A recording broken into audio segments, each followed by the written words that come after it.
قبل وداتي اهلا وسهلا مرحبا بكم يا جماعه الخير مساء الخير عليكم ازول الفلاون والسلام عليكم bonsoir tout le monde nous sommes le 5 juillet 2023 et normalement c'est une fête nationale en Algérie, normalement c'est un jour férié, normalement c'est un jour où nous devons célébrer l'indépendance de notre pays et habituellement, historiquement parlant, notamment durant l'époque de Bouteflika, le président de la République ou les premiers responsables du pays inaugurent des projets importants lors de ce jour.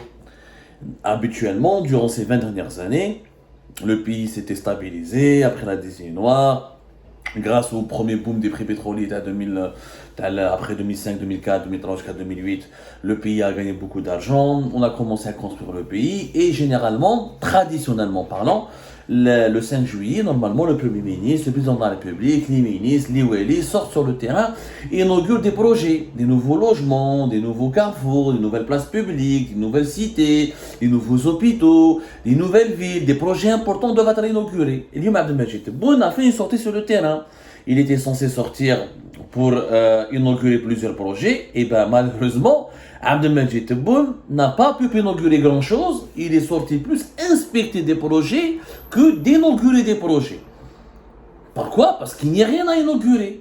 Abdelmajid Tebboune, un président orphelin, il n'a pas trouvé de projet ou de réalisation à inaugurer. Le communiqué de la présidente de la République, il est parti inspecter des projets Fiti Paza et Boumerdes. Sauf que, le 5 juillet, on n'est pas censé inspecter, on est censé inaugurer. Durant les jours ordinaires de l'année, c'est là où on inspecte et on lance des projets. Et normalement, dans les fêtes, lors des fêtes nationales, on réceptionne ces projets, on célèbre leur réalisation, leur finalisation, et on les inaugure pour marquer le coup et pour dire voilà, moi, président de la République, moi, durant mon époque, durant mon ère, durant mon mandat, le 5 juillet, j'ai inauguré tel ou tel projet. À l'époque de Bouteflika, ça se passait comme ça. Lyon Abdelmajid Tebboune, il a inauguré effectivement un nouvel hôpital. C'est une nouvelle infrastructure qui a été inaugurée. C'est l'hôpital des Grands Brûlés d'Azeralda, qui a été mis en service aujourd'hui le 5 juillet. C'est un petit hôpital de 140 lits, qui va compléter l'hôpital les Grands Brûlés de Douira, qui lui-même était spécialisé ils avaient un établissement spécialisé pour la prise en charge des brûlés, pour leur opération chirurgicale très complexe, etc. Il y a un nouvel établissement qui est dédié aux grands brûlés, l'hôpital des grands brûlés, aux victimes des feux de forêt, aux victimes des incidents domestiques, ceux qui ont reçu des brûlures graves et qui doivent être pris en charge et qui doivent subir des soins spécifiques dans ce domaine-là. C'est quelque chose qui est très bien, on la salue, mais à part ce petit hôpital, Abdelmajid Tebboune n'a rien pu inaugurer. Dawa El Cap Djennet pour poser la pierre d'une nouvelle station de dessalement de l'eau de mer à Cap Djennet qui était prévue depuis 2022-2021. On en parle de cette nouvelle station de dessalement de l'eau de mer à Cap Djennet et qui n'a pas été encore lancée. La pose de la première pierre a été faite par Abdelmajid Tebboune. C'est une nouvelle station de dessalement de l'eau de mer de 300 000 m3. C'est le seul projet important que Tebboune a lancé durant son mandat. Et il a attendu la dernière année de son mandat pour le lancer, alors que ces projets, depuis le début de la crise de pénurie de l'eau potable en 2021, le gouvernement algérien en 2020, qui dit Abdelmajid Tebboune, Abdelaziz Bouteflika, je vois la différence entre l'époque Bouteflika et l'époque Tebboune. À l'époque de Bouteflika, on a construit 11 stations de dessalement de l'eau de mer.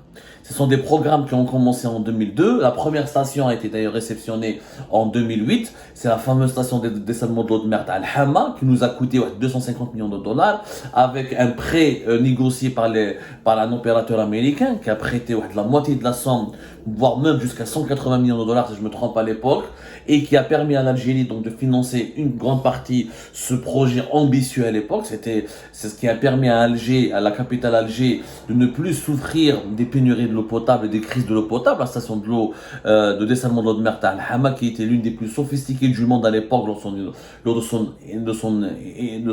inauguration, de son lancement, à l'époque de Cheikh Khalil. Production de plus de 200 000 m3 par jour. Ensuite, à l'époque de Bouteflika, il y a eu pas mal de projets qui ont été lancés. Il y a eu comment ça s'appelle? Il y a eu le Fi Wahran, Fi Tlemcen, Par exemple, à Oran, il y a eu quand même l'une des plus grandes stations de dessalement de l'eau de mer qui a été lancée, de plus de 500 000 mètres cubes, le Machta, si je ne me trompe pas. Il y a eu, il y a eu 11 en total, 11 stations de dessalement de l'eau de mer qui ont permis à l'Algérie de produire l'équivalent de 18% de ses quantités d'eau potable depuis le dessalement de l'eau de mer. Ce qui est quand même pas mal. Bon, effectivement, à l'époque de Bouteflika, tout n'était pas rose. Il y avait des stations de dessalement de l'eau de mer qui n'ont pas été bien gérées, qui m'assètent à Al-Mashta, notamment Fiwahran, qui était censée être la plus grande du monde. Et Al-Marsa, Al-Mashta, je pense. J'ai oublié. Enfin, on reviendra sur les dessalements, sur ces unités qui ont été déjà réalisées, sur ces grandes stations qui ont été déjà réalisées à l'époque de Bouteflika. Et on essaiera d'analyser ensemble les bienfaits et les méfaits. Mais en tout cas, grâce au programme qui a été lancé par le Bouteflika, on a pu produire quand même plus de 2,11 millions de mètres cubes par jour d'eau potable. Et l'Algérie est devenue l'un des pays pionniers avec l'Arabie Saoudite, avec les Émirats, etc., dans le domaine et l'industrie du dessalement, dans la technologie et l'industrie du dessalement de l'eau de mer. Aujourd'hui, le gouvernement algérien, après ce qui s'est passé après ce qui s'est passé en 2021, la grande crise avec le réchauffement climatique et les températures caniculaires et les périodes de sécheresse qui ont rudement frappé l'Algérie en 2020, 2021 jusqu'en 2022, il y a une crise de l'eau potable où je vais augmenter la part du dessalement de l'eau de mer dans la consommation, dans la production de l'eau potable de 17-18% jusqu'à 42% en 2024. Sauf que cet objectif, nous ne sommes pas en train de le réaliser, puisque le gouvernement algérien a libéré normalement une enveloppe de 3 milliards de dollars pour construire 5 nouvelles stations de dessalement de l'eau de mer à Oran, Djaya, Taraf, Boumerdes Takab Djennet Hadi ou Tipaza. 5, tous avec une capacité de 300 000 mètres cubes par jour. Les 5, aucun chantier n'a été lancé, à l'exception de celui de Cap Djennet. Au Cap Djennet, ils ont commencé à lancer le chantier jusqu'au 29 mars 2023. Il y a de 2021 jusqu'à 2023, le gouvernement algérien n'a rien foutu. C'est en mars où ils ont lancé les premiers travaux. Ils ont coulé la dalle, le malabali,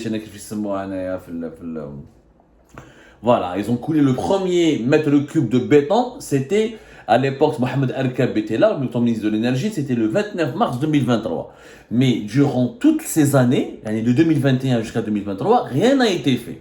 Où elle était normalement la station de dessalement de l'eau de mer Cap Djennet, et il est prévu de normalement qu'elle soit réceptionnée et opérationnelle à partir de 2024. Mais est-ce qu'on y arrivera? Il y aura des stations, il y aura des sociétés nationales qui seront en charge de sa réalisation, notamment la Société nationale de génie civil du bâtiment GCB et la Société des grands travaux de Puy GTB qui sont des filiales de son attraque. Mais ces entreprises ne sont pas spécialisées dans la construction des stations de dessalement de l'eau de mer, donc elles vont sous-traiter avec des groupes étrangers. Décembre 2024, c'était le délai final pour mettre en service cette station de dessalement de l'eau de mer. Mais on ne va jamais l'inaugurer en décembre 2024 parce que nous avons des sociétés nationales qui n'ont jamais pu gérer ou ont géré un projet aussi parce que une station de dessalement de l'eau de mer, c'est du savoir-faire. Pour le moment, l'Algérie, tout ce qu'elle a réalisé, les 11 précédentes stations de dessalement de mer que nous avons réalisées, ont toujours été réalisé avec des groupes étrangers, américains, notamment singapouriens. Singapour a une énorme expérience dans la réalisation des stations de dessalement de l'eau de mer, et les Espagnols. D'ailleurs, Cap Djennet, ce que peut-être beaucoup d'Algériens ne savent pas, c'est qu'à l'époque de Bouteflika, il y a déjà une station de dessalement de l'eau de mer à Cap Djennet qui a été inaugurée en 2012. Et dont les travaux avaient commencé d'ailleurs, le projet avait été imaginé en 2002, mais qui a été réceptionné officiellement en 2012 et qui produit déjà, la capacité de sa production en 2012 était de 100 000 litres par jour. Donc ce n'est pas on a déjà une première station qui a été réalisée d'ailleurs par la société espagnole Ienman Aqualia, qui a d'ailleurs pris 51% de participation ensuite dans le groupement qui a permis la réalisation de cette station de dessalement de l'eau de mer. Donc il y en a déjà une ancienne qui est à Cap Djennet. Mais qui chauffe, nous sommes le 5 juillet 2023, c'est la dernière année du mandat présidentiel de Abdelmajid Tebboune. Et pour le moment, Cap Djennet sera inauguré décembre 2024, lors des élections présidentielles, les derniers jours, le mandat présidentiel de Tebboune. Mais à part ça, rien n'a été fait. Ils ont parlé de quelques petites stations de quartier, wahda fi Fouka, wahda fi Qorso, t'as moins de 100 000 mètres cubes par jour, ce qui n'est pas du tout suffisant. 100 000 litres par jour, c'est très très peu, parce que maintenant, généralement, une grande station de dessalement d'eau de mer et je te connais pour qu'elle puisse être vraiment, pour qu'elle puisse servir, pour qu'elle puisse être efficace et qu'elle puisse remédier au problème de la pénurie d'eau potable, il faut qu'elle dépasse au moins les 300 000 mètres cubes d'eau dessalée. 200 000 qui matin al-Hama ou la 300 000 Wilfour. Voilà les grands besoins de l'Algérie. Ou les 5 futures stations qui étaient en projet depuis, d'ailleurs qui étaient bloquées, parce que c'est des vieux projets. Le choc pétrolier en 2014, beaucoup de ces projets ont été ralentis. On m'a dit que le gouvernement, le régime Bouteflika a voulu les relancer en 2018-2017. Il y a eu la crise de succession, la crise de Bouteflika en 2018 et la crise politique en 2019 qui a mené vers le Hirak. Tous ces projets ont été gelés. Ensuite, le régime Tebboune a gelé ces projets en 2020, qu'on n'en a pas besoin, parce qu'il voulait économiser les devises du pays, il voulait faire une gestion basée sur la rigueur budgétaire et faire des économies. Que c'est pas important, on a gelé le lancement de ces projets. 2021, on tombe avec des premiers épisodes, de grands épisodes de sécheresse qui ont abouti à une pénurie de l'eau potable. Et Tebboune a été ensuite obligé, le régime Tebboune, d'accélérer, de débloquer les 5 stations et de débloquer 3 milliards de dollars et d'accélérer la réalisation de ces stations. Sauf que on a attendu 2023 pour lancer celle de Cap Judnet. Tabdjaya ou Taraf ou je ne sais pas. Aucune nouvelle. En cours d'études, ça va te lancer bientôt. En tout cas, durant le mandat de Tebboune, on est le 5 juillet 2023, mais mis à part un hôpital, Tebboune n'a rien inauguré. Le bilan est très maigre quand même. Pour 4 ans à la tête du pays, un seul hôpital inauguré, le 5 juillet. Hey, ça prouve que rien de grand, rien de sérieux, rien de concret n'a été réalisé à l'époque de Tebboune. Et ça c'est dommage. Abdelmadjid Tebboune est un président qui est en train de chercher un bilan, qui est à la recherche de bilan. C'est quand même anormal, Yajma'a.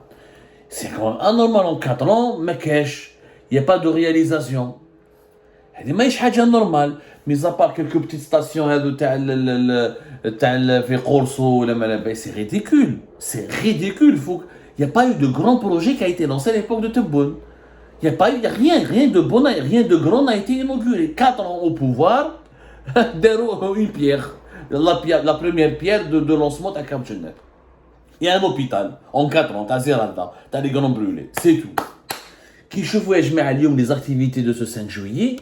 Par exemple, une cérémonie pour inaugurer un mur.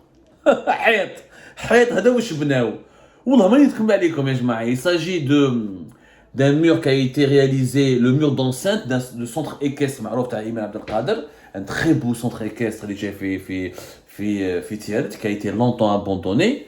Donc ils ont lancé, non même pas inauguré, ils ont lancé le 5 juillet, on a lancé les travaux de construction de la réalisation d'un mur d'enceinte. Les autres projets qui ont été inaugurés, un réseau de gaz naturel. Fitlemsen, par exemple, ils ont fait un stade municipal ou une piscine semi-olympique. Des petits projets de proximité. Une petite opération de distribution de logements. En plus, raccordement au réseau électrique de plusieurs foyers. Inauguration de quelques structures locales. Mais cash 5 juillet, اليوم ما شفناش يعني ما كان والو.